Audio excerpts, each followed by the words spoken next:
bien. Aujourd'hui je vous retrouve pour faire la tier list de mes crushs. Normalement cette vidéo devait être essentiellement construite autour des crushs de séries et je devais faire une édition pour les films. Je me suis rendu compte que j'avais pas assez de crushs que pour les films. Donc j'ai tout rassemblé, on se retrouve avec une crush tier list de cinéma qui inclut donc les séries et les films comme vous avez pu le comprendre. À savoir que il me semble que j'ai mis que des hommes dans cette tier list, mais tout simplement parce que je n'ai pas trouvé de personnage féminin sur lequel j'avais vraiment eu un crush. Je vais vite fait établir ce que j'estime comme un crush pour moi en tout le cas. Pour moi c'est un personnage, du coup ici comme vous allez pouvoir le comprendre, je parle des personnages et non des acteurs. Il y aura une édition différente pour celle-là. Je veux vraiment qu'on comprenne que là c'est vraiment sur les personnages en eux-mêmes que j'ai vraiment, sur lesquels j'ai eu un déclic et sur lesquels j'ai eu un vrai crush. Donc pour moi, un crush version on va dire fiction, c'est un personnage qui m'a attirée physiquement et au niveau de son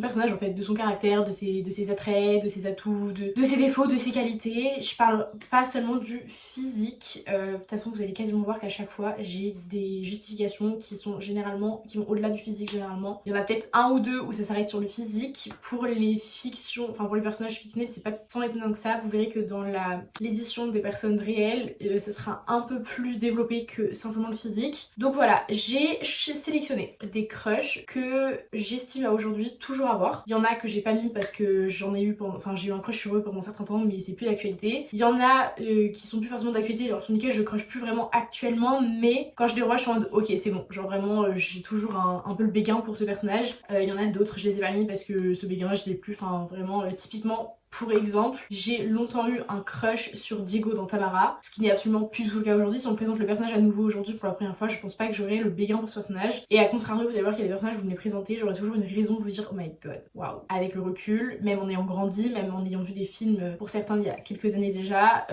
j'ai toujours quelque chose, ça m'émoustille toujours un petit peu. Donc voilà, je vais lancer la capture d'écran de la tier list que j'ai encore une fois galéré à faire. Mon PC va encore mourir pendant cette vidéo, mais c'est pas grave, on le fait pour YouTube. Donc c'est parti, je nous lance ça.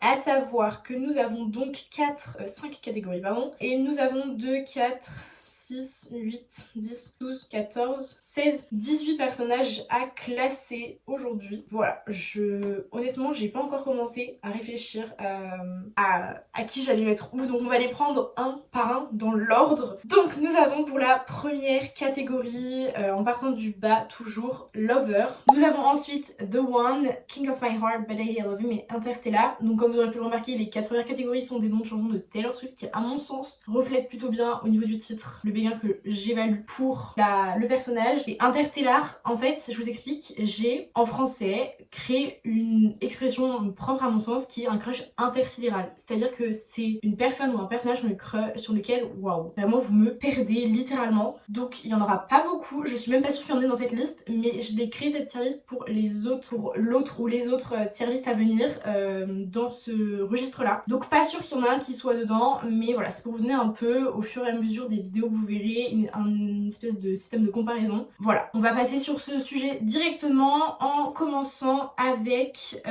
Spencer Reid dans Criminal Minds, Esprit criminel. Ok, voici quelques photos de ce personnage. Mon dieu, vous voyez, ça c'est le genre de réaction que j'estime être un vrai crush, et quand je commence à avoir ce genre de physiquement d'attitude. Ok, Spencer Reid, donc j'ai découvert en 2000, vraiment il y a super longtemps, je pense que c'est vraiment plus de 10 ans que je connais le personnage. Sauf que quand je regardais la série un peu à l'époque à la télé, j'étais pas tout à fait connectée, je regardais pas en entier, je regardais pas dans l'ordre. Et j'ai regardé toute la série en 2020 quand j'ai eu Netflix. Donc, enfin non même pas, c'était avant ça, c'était vraiment pendant que j'étais au lycée. Ouais, voici, ça a commencé je pense en 2019-2020 où j'ai vraiment bouffé la série. D'ailleurs, je suis très déçue qu'elle ne soit pas encore disponible en France la dernière saison parce que j'ai très hâte de voir la suite. Malgré le fait que ce personnage ne soit plus dans la série maintenant. Donc Spencer Reid, pour vous donner un petit peu des traits de caractère. Déjà physiquement je suis carrément in love, enfin le glow-up physique de ce personnage est assez incroyable. Ses cheveux bouclés pardon mais ça me termine. Aussi le fait qu'il soit ultra intelligent, il a un QI ultra élevé, je me rappelle plus du chiffre mais je vous le mets là. Il y a quoi d'autre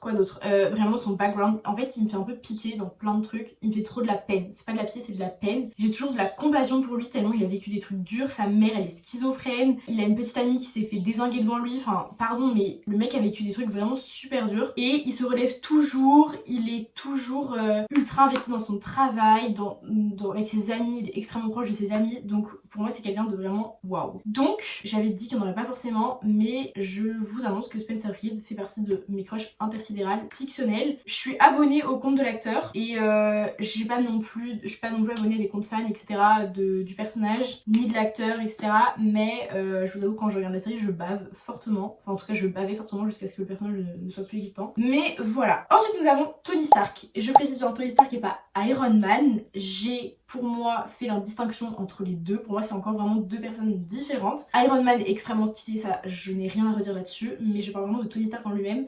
Déjà physiquement hein, je rappelle, ensuite il y a l'age gap, moi ça me waouh, vraiment les age gap. Imaginez-vous que quand je parle de mes crushs, je m'imagine avec eux. Donc Tony Stark dans mon cas il a plus de 20 ans que moi et ça me waouh, ça me thrill un peu. Le glow up mental, je veux dire le gars quand même tout au long des Marvel jusqu'à un moment que je ne vais pas citer a quand même vachement évolué, il est devenu super mature, il s'est endurci, il est devenu plus loyal, il est extrêmement drôle, enfin vraiment ce perso est hilarant tout le temps quoi. Même en tant que Tony Stark et pas en tant que Iron Man, il y a un peu sur ce truc du showman et tout, enfin voilà, moi ça me... pareil encore une fois ça me... Donc on va dans Bud Tidy I Love Him, je vais pas monter en haut, je suis même pas sûre qu'il y a un autre crush interstellar, franchement pour être tout à fait honnête, mais voilà. Ensuite nous avons JJ dans Outer Banks. Alors, à savoir que quand j'ai préparé cette vidéo, quand j'ai commencé à regarder Outer Banks, pas quand j'ai commencé à faire la vidéo tout à l'heure, j'étais en total crush sur John B. Et il y a un truc qui se répète souvent dans les séries que je regarde, c'est que je tombe généralement en crush sur le perso principal quand il y en a deux. Donc Outer Banks, Vampire Diaries, vous allez voir par la suite, Teen Wolf. Et plus je regarde la série, plus je tombe amoureuse du deuxième mec. Et c'est généralement le mec drôle en fait. Et c'est un truc qui se répète, à chaque fois je me rends compte de ça. Donc JJ, bah pareil, un peu comme Spencer, il me fait un peu de la peine, il a un peu un contexte familial assez lourd, il est physiquement très très beau. Vous allez voir qu'il y a deux styles de mecs qui se distinguent plutôt dans mes crushs. C'est un peu les bruns ténébreux et les blonds aux yeux clairs.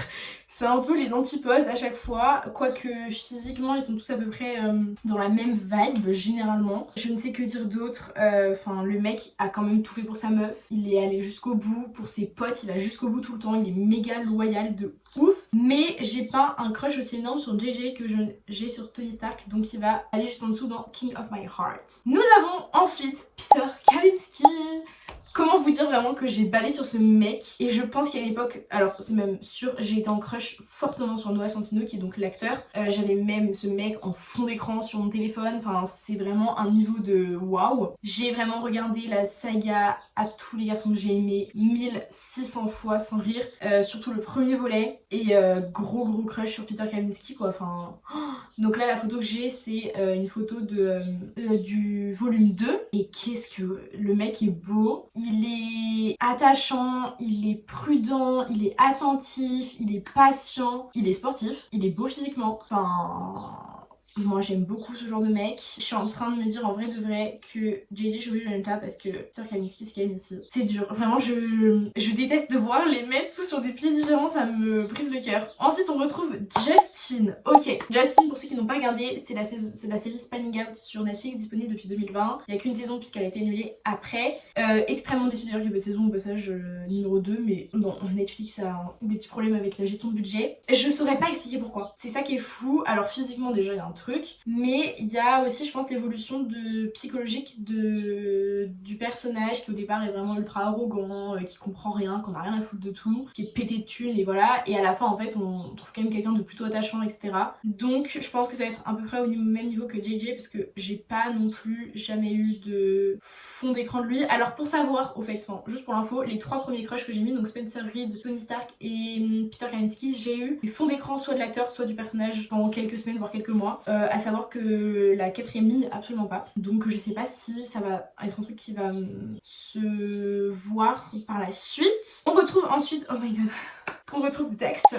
Pour ceux qui n'ont pas vu la série One Day sur Netflix, allez la binge-watcher maintenant. Il y a une dizaine d'épisodes. C'est absolument fou. C'est une série dramatique, une mini-série dramatique. Je suis in love déjà de son accent british. Il faut, mon dieu. Et waouh, quoi. Enfin, physiquement déjà. Son accent, le fait que le personnage soit super drôle, complètement amoureux. Il est tombé ultra bas avec tout ce qui lui est arrivé. Il est remonté tant bien que mal. Et franchement, des personnages qui arrivent à remonter autant quand ils descendent si bas. Enfin, je veux dire, Tony Stark, je crois qu'on se rend pas trop compte, mais quand vous faites bien attention et que vous regardez Marvel dans l'ordre, vous voyez bien quand même que le mec a vécu des trucs ultra harsh, quoi. Enfin, et le mec s'est toujours relevé. Donc, non, c'était très dur. Ok, ben, je suis obligée de mettre les deux blondines ici. Voilà. Et figurez-vous que du coup, j'ai eu en fond d'écran de l'acteur qui s'appelle donc Léo Boudel sur mon téléphone pendant un certain temps. Ça a été très court, mais voilà. Et allez vite regarder cette série, elle est incroyable. On retrouve ensuite Marcus de Ginny et Georgia, série que j'ai pas forcément appréciée, donc je ne regarderai pas la prochaine saison. Et là, clairement, il y a juste un crush physique. C'est tout, il n'y a pas d'autres faits qui font que j'apprécie. C'est vraiment simplement physique et physionomique. Je suis pas sûre que ça se dise.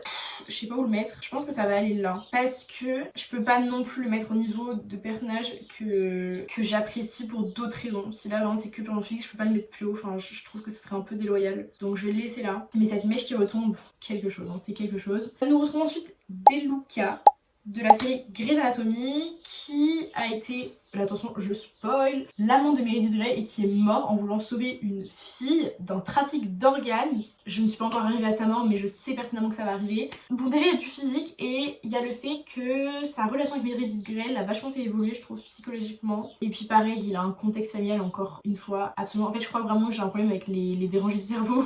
Je crois que globalement tous les mecs qui ont des backgrounds familiaux assez complexes et durs, j'ai un crush sur eux. Donc peut-être que je suis juste fan des gens dans la galère. Deluca, cependant, je vais quand même le laisser en bas de la liste parce que je pense que je l'aime encore plus quand il est en couple avec Meredith Grey que lui-même tout seul.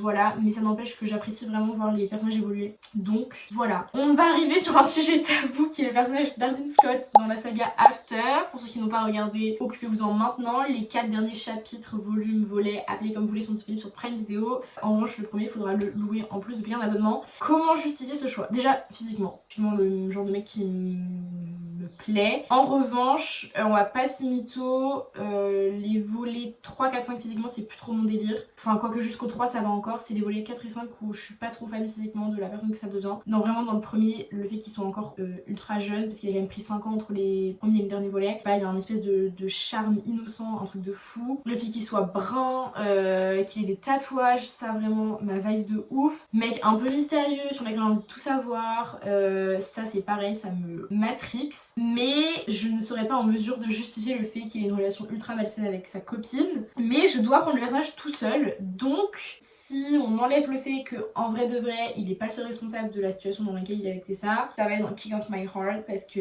c'est quand même quelque chose quoi. Enfin, je veux dire, je l'ai eu en fond d'écran aussi, encore une fois. Donc, je pense qu'il y a des moments, faut pas se voiler la face. On retrouve ensuite, oh Derek Hale dans Teen Wolf, la série et le film. Ok, alors déjà, est-ce qu'on peut parler de l'extrême glow rien qu'entre la saison 1 et la saison 2 de ce personnage? Je pense que c'est vraiment absolument phénoménal, personne n'a jamais vu ça. Puis alors ce gars, pareil, encore une fois, contexte familial absolument pourri, il a un oncle complètement barré, c'est un psychopathe d'ailleurs son oncle. Le gars a quand même une mère qui s'est sacrifiée pour toute sa famille où une grosse partie est morte dans un incendie. Enfin, le gars a quand même vécu des trucs de zinzin. Et je spoil fortement la fin du film qui met fin à la série. Le mec se sacrifie pour tout le monde, pour toute une ville, pour tout le monde en fait. Donc, à savoir qu'au départ j'avais pas vraiment crush sur lui, c'est vite monté et puis sa bromance avec, mon dieu, sa bromance avec Styles, elle est trop fun à suivre. Je l'adore, le personnage est drôle et sarcastique,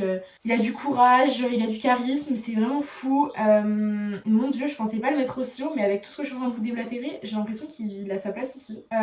Non, ici. Voilà, on va quand même se calmer, il va falloir redescendre 2 secondes, c'est quand même pas Tony Stark. On retrouve Jackson Avery, donc pareil de la série Grey's Anatomy. waouh. Bon bah encore une fois, comme si c'est pas suffisant, un peu background, quand même moins que les précédents que je vous ai présentés. Mais alors physiquement je suis désolée, mais les yeux bleus avec le teint hâlé, enfin moi ça me détruit. Ça part ici, Jackson Avery, puis charisme phénoménal. En plus de ça il est super loyal, il défend toujours ses idées. Bon il a quitté sa meuf le jour du mariage de son ex pour se remettre avec son ex. Voilà, après il y a des choix, moi je dis faut pas juger les gens quand on les connaît pas. Donc voilà, je vais m'arrêter là vraiment pour Jackson, je vois pas quoi dire de plus, vraiment allez regarder la série. On retrouve James Beaufort de la série Maxton Hall qui est disponible sur Prime Video depuis mars. Allez watch cette série. Pas dire, pas du tout depuis mars, vraiment depuis avril ou mai, je ne sais plus. Est-ce qu'on peut avoir James Beaufort? Ses yeux bleus translucides, ses cheveux blonds, un peu bouclés, ce corps d'athlète et le fait qu'il ait quand même récupéré sa meuf dans une piscine pour la sortir devant tout le monde alors qu'il était tout habillé. Voilà. Moi je dis hop, il n'y a pas de discussion possible, ça va en interstellar direct. Allez regarder cette série vraiment, je l'ai eu en fond d'écran, vous vous en doutez, c'est vraiment quelque chose. J'ai très hâte de voir la saison 2, pareil en plus il a un background un peu pas ouf avec des parents un peu merdiques. Voilà, il y a vraiment deux personnages qui ont la tête coupée, ça m'énerve très fortement, donc voici une photo ici de Geralt of Rivia qui est incarné par Henry Cavill dans la série The Witcher disponible sur Netflix, dont les 3 premières saisons sont disponibles à la saison 4 malheureusement sortira avec Liam Hemsworth dans ce même rôle puisque Henry Cavill se fait remplacer. Geralt bah globalement gros badass guy quoi, enfin physiquement il est pas frais, il est genre, enfin le mec est méga musclé, en plus de ça il protège Ciri comme si c'était sa fille. Je vous laisse aller regarder la série pour essayer de comprendre un peu les personnages dont je vous parle, mais et puis sa relation avec Yennefer pour moi elle est waouh, enfin waouh. Et puis ce gars se bat à chaque fois pour sa vie d'une façon mais tellement, comment dire, j'ai pas le mot mais il va me revenir peut-être un jour, mais voilà, il se bat tellement fort pour tout à chaque fois, il met tripes et âmes dans tout ce qu'il fait, donc je mets ça dans But Daddy I Love Him parce que je sais quand même pas comme James Beaufort, mais j'ai rajouté un accent bien claqué au sol. Voilà, on retrouve MacGyver, encore une fois une photo ici parce que j'ai vraiment niqué la photo. MacGyver, bon bah déjà blond aux yeux bleus, je pense que vous avez commencé un peu à comprendre mes deux types. Et le mec est super smart quoi, enfin le mec il parle morse, il parle en fait toutes les langues du monde. Il est ultra intelligent, c'est quand même la base de la série. Il est trop attachant, pareil background un peu de mec. En fait je suis amoureuse que de mecs, enfin j'ai des crushs que sur des mecs qui ont des backgrounds claqués au sol. C'est vraiment une grosse dinguerie. MacGyver, on va quand même pas le foutre au niveau de Derek Hale et Hardin, on va quand même le mettre en dessous. La série d'ailleurs est disponible, je crois qu'il y a 4 saisons. Si je dis pas de bêtises, elle a été disponible sur Salto jusqu'à présent, mais maintenant que Salto n'existe plus, je ne sais pas trop où la trouver, mais vraiment super sympa, la série et tout. Il n'y a pas vraiment d'évolution pour le coup du personnage, je trouve, enfin c'est pas grandiose, c'est pas ce qui est mis en avant dans la série, mais voilà. Ensuite on retrouve Balthazar de la série éponyme, qui est française, disponible sur MyTF1 ou Canal, je suppose, en replay. Physique, alors le mec a encore une fois un background de zinzin, il a retrouvé sa femme morte chez lui avec vraiment les veines flouf, étranglées, enfin voilà, dur la vie. Il est du coup complètement consumé par ce chagrin de retrouver l'assassin de sa femme et donc ça le rend complètement à l'ouest. Vraiment, on a l'impression que le mec est tout le temps drogué, il part dans des délires à chaque fois de fou. Mais voilà, grand bain ténébreux, temps allé, moi je dis ça va. Oh my god, c'est dur. Ça va là. Parce que le mec est quand même super drôle aussi quoi. On retrouve ensuite Sky de la saga Fate, The Wings Saga. D'ailleurs que saison 2, saison 1, j'aime pas ses cheveux longs. Voilà, saison 2 exclusivement. Et lui me fait trop de la peine parce que je trouve que sa relation avec Bloom est quand même pas des masses saines. Enfin je la trouve... moi j'aime pas trop le personnage de Bloom personnellement. Donc je trouve que...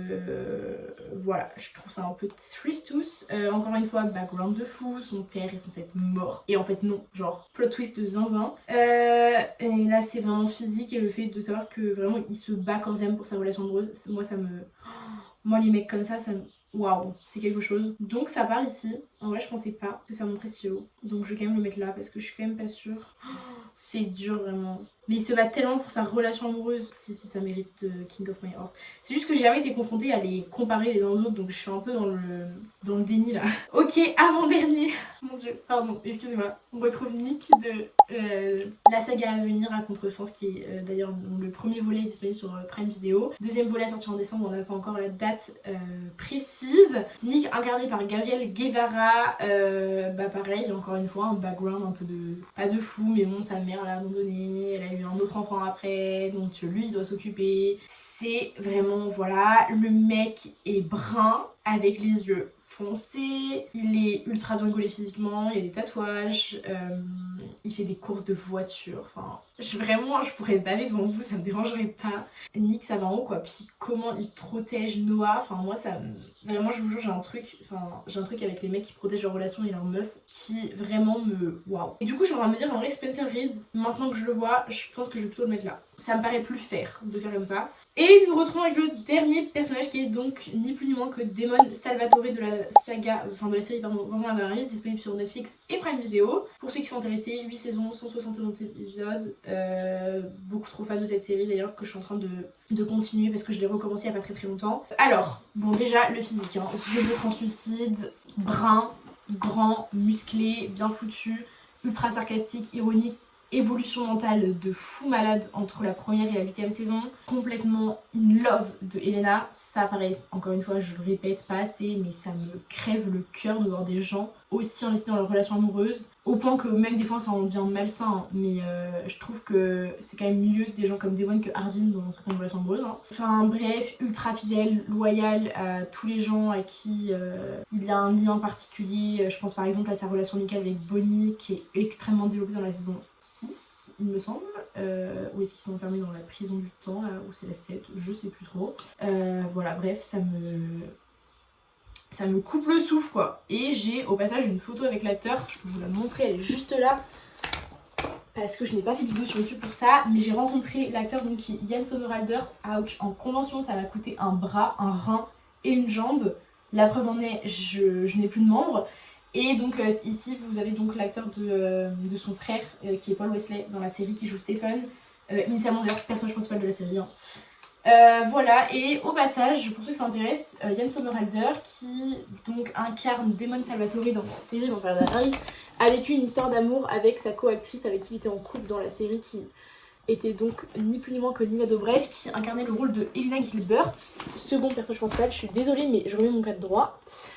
Donc voilà, je pense qu'on est pas trop mal au niveau de cette tier list. On se retrouve donc avec tout en bas de la liste dans Lover. Nous retrouvons donc JJ de la série Outer Banks, Justin de Spanning Out et Deluca de Grey's Anatomy. Donc on a 2 blonds et un brun. Je sais pas trop si ça a un intérêt de le préciser, mais voilà. Dans la 4ème ligne, on retrouve The One, intitulé The One, on retrouve Dexter de One Day, Marcus de Ginny Georgia, MacGyver de MacGyver, je me rappelle plus de son nom d'ailleurs, et Balthazar de la série éponyme. Donc là on a 2 blonds, 2 bruns, dont l'un a été en fond d'écran, deux ont été en fond d'écran, j'ai pas précisé que Balthazar était mon fond d'écran. King of My Heart, la 3ème ligne, rassemble 5 personnages qui sont donc ni plus ni moins que... Faut que j'arrête de dire ni plus ni moins, c'est fou. Peter Kavinsky de la saga À tous les garçons que j'ai aimés, Hardin Scott de After, 4 de la saga Divergente, Jackson Avery de la saga de la série Grey's Anatomy, et non, par contre j'ai grave dit de la merde, j'ai carrément oublié, je sais pas qui est la 3ème personne que j'ai citée, mais c'était pas du tout la bonne puisque je voulais vraiment dire Derek Hale de Teen Wolf. Et on retrouve Sky de la saga Fate. Donc ici on a un blond, un chauve mais qui est brun et 3 autres bruns. Vraiment je vous avais dit que les bruns domineraient cette tier list, c'était pas sans raison. Sur la 2ème marche du podium, Bud Daddy I Love Him, on retrouve Tony Stark, Geralt of Rivera, Spencer Reid et Damon.